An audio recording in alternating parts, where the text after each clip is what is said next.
Hello everyone and welcome again to the channel. In today's video, we're going to see the formulas NPV and XNPV and understand their difference. But before we started, subscribe to the channel and give a thumbs up if you like the video. Let's get started.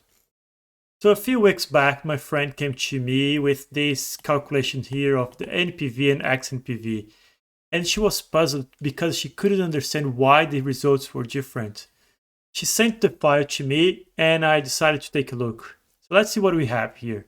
Essentially, we have here in the first row the periods. Okay, so each column in this calculation represents a different period. And we have below the initial dates and the end dates. And as we can see here, each column represents 1 year. Okay, so we have from 1st of January to 31st of December for each given year. Okay. Then we have the cash flows, okay, normal cash flows in here, and we have the discount rate. And as we can see here, she calculated the NPV and the XNPV. And if we press F2 here, we can see that everything is correct, right? So for the NPV, we have the rate first, and then the range with the cash flows. Okay, so that's correct. And for the XNPV, we have the same as the NPV, but we also have to add the dates range, okay? And when you compare those two numbers, what we have here is a discrepancy of minus or 4.74%. The question is, what's going on here? Why there's such a huge difference between these two formulas? And to understand that, first we're going to see what is the definition and the syntax for these two formulas, right? So we go here. So here we have, okay, the syntax as we discussed already. The NPV only has the rates and the values. The XNPV has the rates, the values, and the dates, okay? And the definition is that for the NPV, it brings all the cash flows to the present value, okay? And it evaluates regular intervals, okay? So each period should have the same length, okay? So every column in our calculation represents one given year, okay? For the XNPV, on the other hand, it can be calculated evaluating irregular intervals, okay? So each period can have different time frames. For instance, we can have the first column, the first period with 1 year, the second period can be 3 months, then we can have 1 day, and we can even have seconds, okay? And this is possible because of the dates in here, okay? So date argument basically gives, or by adding the dates to the argument, basically what it does, the XNPV calculates the difference between the first date and the last date, and depends on how many days in between, it can calculate correctly the NPV, okay, or the net present value of the cash flows. But going back here, that's exactly what we have, right? There's nothing wrong here. So we have basically every period here represents 1 year, okay? So that works for the NPV, that also works for the XNPV. But still there's something wrong here, okay? And to understand what's going on here, we got to go back to our file here and check what the evaluation date is, okay? So this is a concept that almost nobody really understands, so think about it, okay? So net present value is being evaluated at a particular date, okay? So what is the present value that you are evaluating your cash flows, okay? And coming back here, what we have here, essentially we can think of that we're evaluating our cash flow at this period here, right? So, and if you go here in the XNPV and press F2, essentially what we can say, okay, for the XNPV, we're evaluating this cash flow at 31st of December 2020. That's what we have in here, right? So I'm just going to write here, evaluated at let's say 31st December 2020. So that's what we have here, right?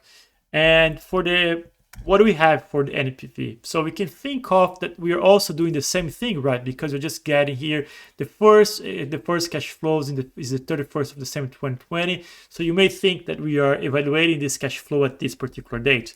But when we come back here to the evaluation date and the way the NPV formula is structured, okay, it is done in a way that the evaluation date is not accounted for in the formula, okay? And the evaluation date is the period before the first period, okay? So essentially that what it means is that like this calculation here accounts for the valuation date for the NPV here is not 31st of December, okay? It is the period before, so it should be this one here. And the date for this would be 1 year before, so it should be 31st of December 2019. So that's when essentially we are calculating the NPV. So let me put here at 31st December 2019. So you can see here already that the difference is because the two formulas are evaluating the cash flows at a different evaluation date. So let's gonna go now to our example number 2 here. Essentially what I have here, just have the same cash flow, okay, but I instead I push this to the right, okay, so what was here now it's here, and I added this extra date here and I refer it as being the period number 0, okay. So let's see what we have now for the NPV, okay. So we're looking now at an NPV of 31st of December 19. If I press F2 here, I have here the cash flows, I have the same cash flows as before, plus I'm adding here the value at period 0, okay? And it's important to notice, okay, for the NPV, because the evaluation date is not included in the formula, you have to add it separately, okay? And that's essentially what I did when I add this last cell in here, okay? So I'm adding the first cash flow at period 0 external to the formula, okay? So this is the new value for the NPV. And now for the XNPV, we also need to make a change, okay? Because now we have to add this first date in here, okay? So we have the range now has been included to account for the period 0, okay?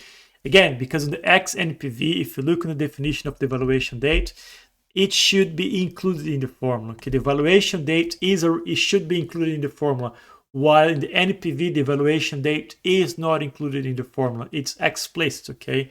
Sorry, it's in place to the formula, okay?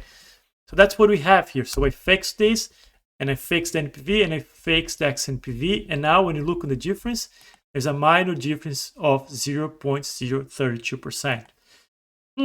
That's pretty interesting, right? So why there's a difference, okay? Because now we fixed for the evaluation date, everything now refers here, it's 31st of December 19.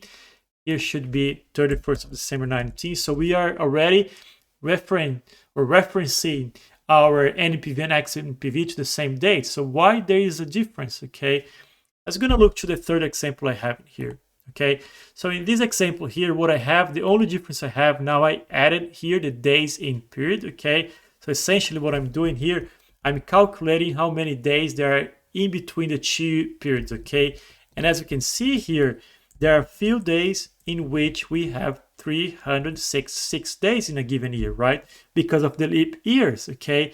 And then the difference of this 0.032% here, it is exactly because of this, because when you calculate the XNPV for a few years in this cash flow here, in the date range, we have not 365 days, we have 366 days. And that's why the difference is, okay? So how to prove this that this is correct? Okay, what I'm gonna do here, I'm gonna change this formula here to have to be this date here plus 365, okay, minus 1, okay, because I should not account, okay, for 1 day, okay. I'm gonna copy this across here. So what I essentially did here, I changed all this calculation here to be 365 days.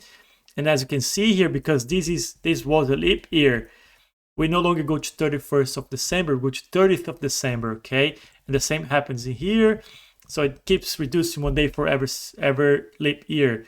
And now when I calculate the XNPV, okay, you can see that the result is the same as the NPV, okay? So this is a very subtle thing that happens in the formula, and then you have to check for it, okay? So that's essentially it for today, okay? Just want to go back here and add one more thing, okay? It's also important to notice like how the discount rates are used for the NPV and for the XNPV, okay? For the NPV, the discount rate should be always according to the period, okay? Should be measured against the period, okay? So if you have a period that is in year, your discount rate should be percent per year. If it's quarter, it should be percent per quarter, and so forth and so on, okay? On the other hand, for the XNPV, your discount rate should be always in year, okay? So percent per year, okay? So that's another thing to keep in your mind, okay? So evaluation date, NPV does not account for it, XNPV does account for it, and the discount rate, NPV should have the discount rate according to the period you're using, And for the XNPV or discount rate should be always, always, always in year, percent per year. Okay. So the last question now before we finish is when to use one over the other. Okay. So in terms of accuracy, okay, the NPV assumes that the first cash flows at time 0. Okay, so we have to have that. And the XNPV takes into account the actual dates, okay, and provide a more accurate result, okay. And the application, okay, I think the NPV you're going to use whenever you want to do more high-level calculation, okay, because you can afford like having one or less day in your calculation. That's not so much important. But when you're doing for bigger cash flows or more important, bigger projects, always use the XNPV. And the limitation as produced, okay, as discussed before, the NPV will have a little bit of inaccuracy, okay. If you're going to use months or quarters, like you do not have always the same number of days in a year, in a month, or in a quarter. Okay, so that's going to be a little bit of the limitation. But with the XNPV, you're going to add the dates, and this is going to be accounted for. Okay, the way I usually do with it, okay, I always use the XNPV because whenever I do a timeline, I always add the start date and end dates. Okay, I always do it, and also I always use the XNPV. But the rule here is either use NPV or XNPV, because then you keep the consistency in your cash flows calculation. So if you don't mix them, the results are going to be always consistent, okay, which is more important. I hope you have liked this video. Please subscribe to the channel, give it a thumbs up, and I see you in the next video. Bye.